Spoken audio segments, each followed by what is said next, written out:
That close to the microphone sounds like I got a vacuum cleaner running, huh? So, what about lighting?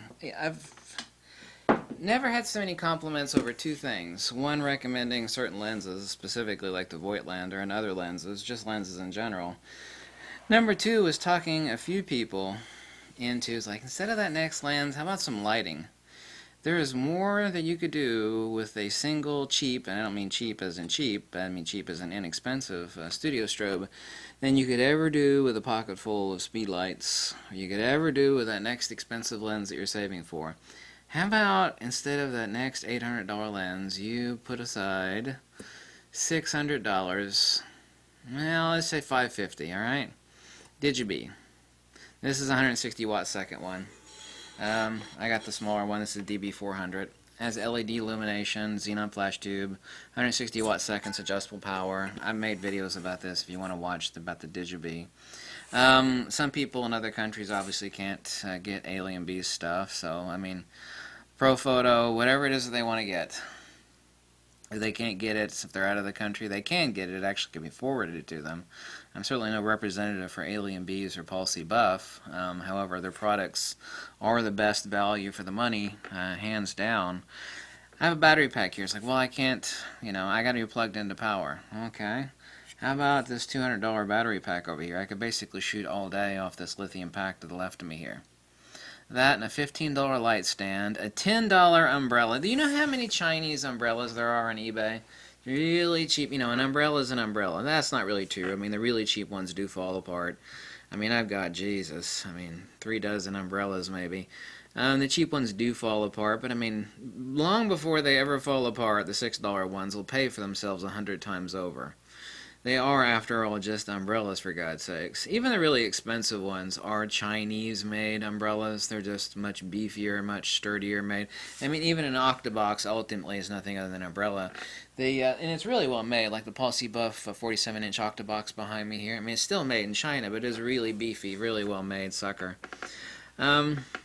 Instead of that next lens, I mean, if you want to get the most value, people are like, well, I'm trying to fulfill my little needs that I have here.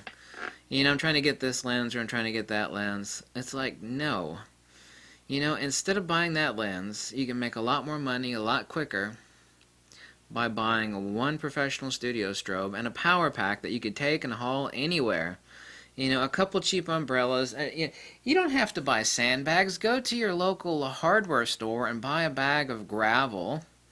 Specifically, it's better to buy the rounded pebbles. Stick that in an old pillowcase and use that as a light stand weight. So, when you got your umbrellas up, a strong breeze comes by, what it's going to do is it's going to knock the light stand over along with your studio strobe, and if it falls into your model's head, or whoever it is you're shooting's head, that's a bit of an issue. Just fill it full of some gravel into an old pillowcase if you don't want to spend any money. I mean, professional is as professional does. I mean, the notion of a professional camera and professional lighting, I mean, it is a load of bullshit. I mean, there are some cameras that's like, no pro would want to own that camera because of the limited capabilities of it. But, I mean, the case is that even any old cheap Nikon, even the old dinkies, the D3000, D5000 series, it's about saturation. It's about lighting, knowing where to place your light. That's what scares the hell out of people. They have no problem saving up another $1,000 for another damn lens, but they won't even think. It's like, how many lenses you got? I got 12 lenses. Oh, that's really nice. What sort of lighting do you got? Well, I got a speed light, and I don't use it. Really? Really? That's why your pictures look like snapshots. It's lighting, damn it. It's the damn lighting.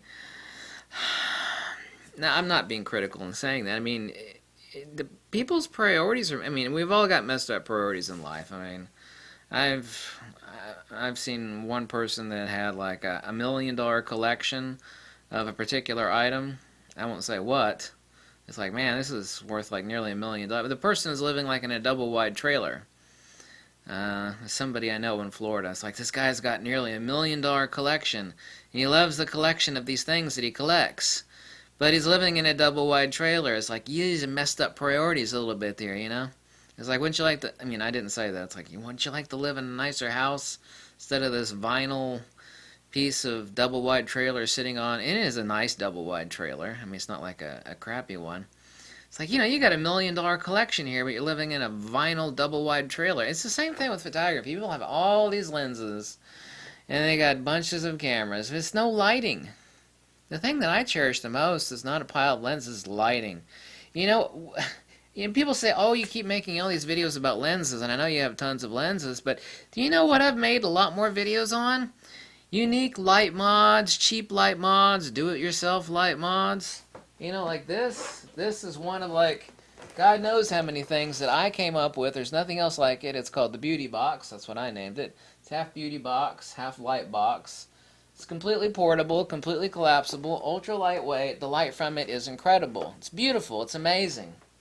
It's modular. It collapses down to nothing. I came up with that. I'm always thinking about light mods. Not the lenses, it's the light. It's all about the light.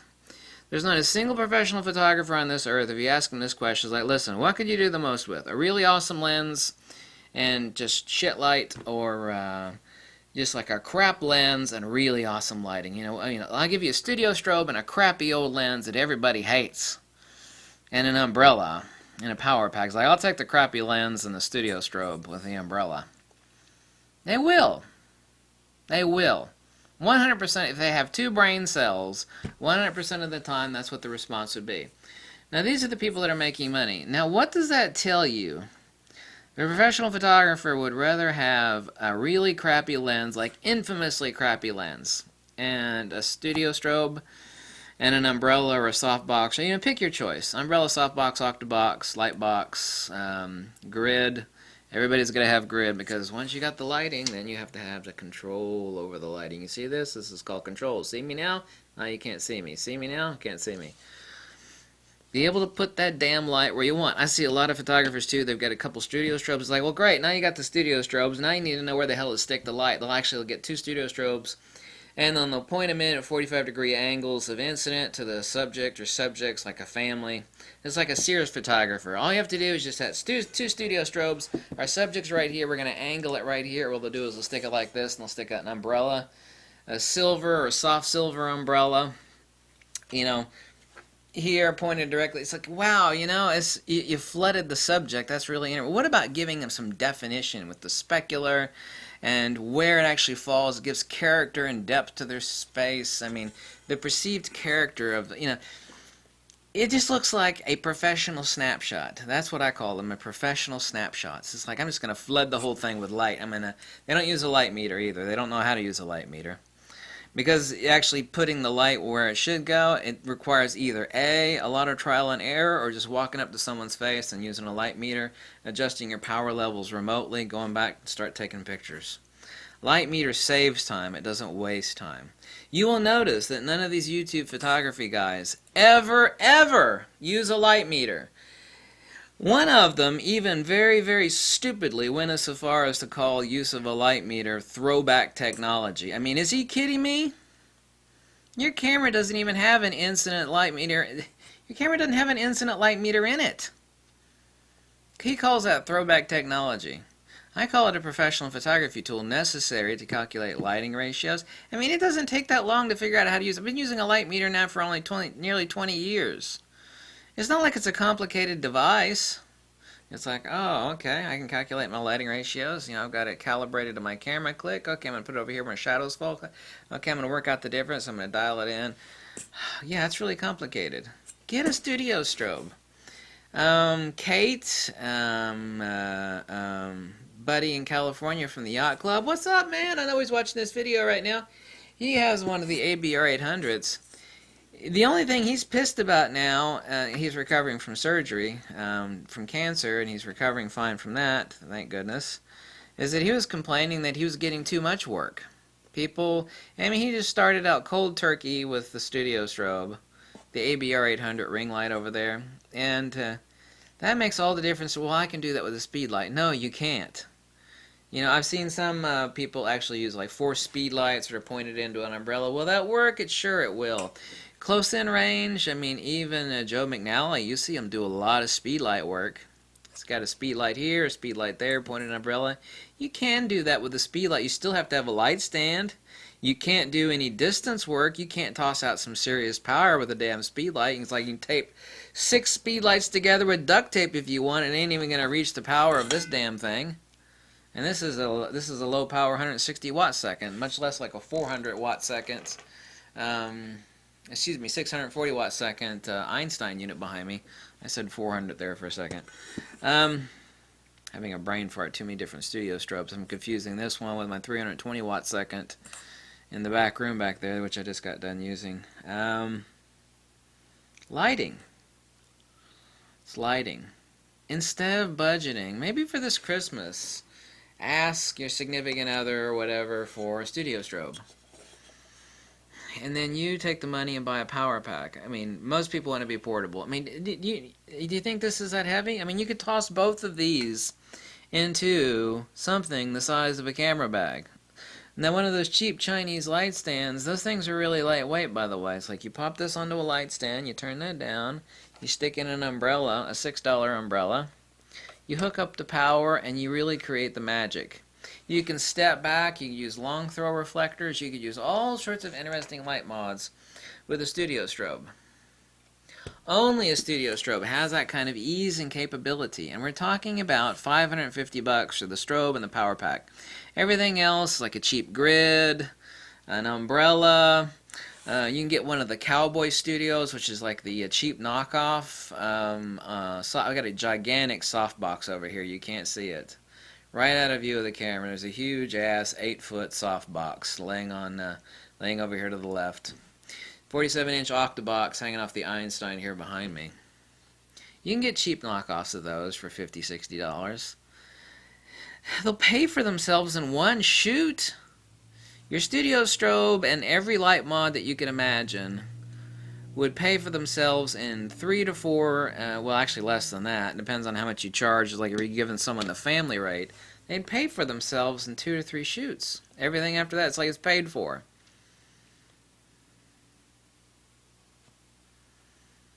Why? I mean, is there anything, you say, well, I'm a street photographer, I don't need a damn studio strobe. Well, that's valid, that's fine. Why the hell don't you have a studio strobe? I mean, don't you take pictures of models and people and like wedding receptions remotely? I mean, look how much space this takes up. Oh, it takes up so much space. No, the hell it doesn't. Power pack and a studio strobe. Oh my God. It's no different than a camera and 2 to 3 lenses. It sticks in a bag the exact same size. It's like, well, I gotta have power for this thing. Here's your power right here, girlfriend. $200. Or is it 2 1/4? Yeah, this is the mini Vagabond. I got a couple of these. And then the large pack. I mean, is there some sort of excuse you can think to come up? I mean, nothing will make money faster than this. I think the only thing that really keeps people from buying a studio strobe is that they're like afraid of lighting. It's like, I just conquered my camera and my lens and now I gotta work on lighting. Yeah, everything is about lighting.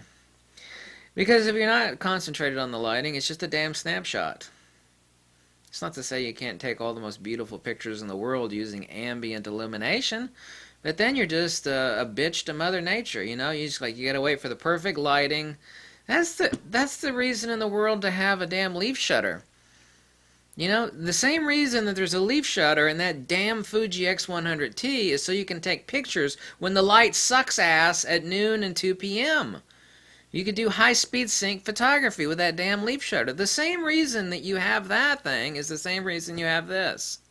So you're not a slave to Mother Nature. It's like, I gotta wait for the perfect lighting, otherwise this picture will suck. No, I got a leaf shutter. I can do high-speed sync photography. I can make 2 p.m. light look like 9 p.m. light. I could stick someone underneath a gigantic damn tree. Gigantic, you know, the one that like casts a huge shadow. Pose a model underneath a tree like that, for example. Step back myself with like a 200mm f2 or 180mm 2.8. Bring my studio strobe back way the hell out of the frame of the picture too. Blast some serious lighting and just, wow, I mean, shit.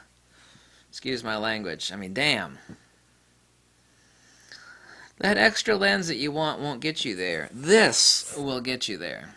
I hope I made that really clear because there is not a single professional photographer on earth that can or would disagree with anything that I said in this video. It is impossible. It is absolutely bleeping impossible. Do you feel me now? Thanks for watching. Bye.